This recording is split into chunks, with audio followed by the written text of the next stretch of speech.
What is up, math superstars? In this edition of Mr. Peterson Presents, I'm bringing to you adding fractions and mixed numbers. And so here in example number 1 on your notes page, I have this example, 1/8 plus 3/8. And so to add fractions and mixed numbers, very first step here is we need to rename the fractions to include a common denominator. So here, thankfully, both our denominators are the same.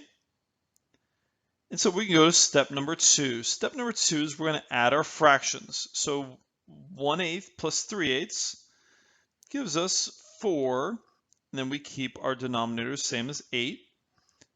And last but not least, we need to simplify. Let's just say simplify, not simply. Simplify. There we go. Simplify our fractions here. So 4/8, when we simplify it, we can divide our numerator and denominator by 4. And that gives us 1/2. And so when we add 1/8 plus 3/8, it gives us 4/8, or 1/2. So here's example number 2 with our mixed number. So we have 2 1/3 plus 4 1/4. And so let's go through the steps. First step is we need to rename the fractions to include a common denominator. So our common denominator of 1/3 and 1/4 gives us a denominator 12. So let's go ahead and rename those fractions here. So 1/3, so we go 3 times 4 gives us 12. So 1 times 4 gives us 4 in the numerator. And to rename 1/4, we go 4 times 3 gives us 12.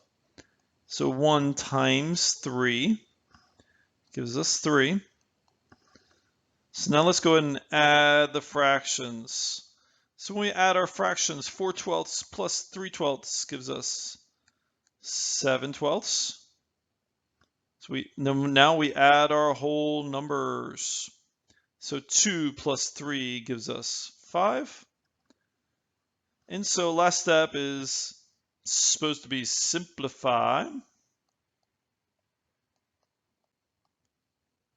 We're going to simplify. Do we need to?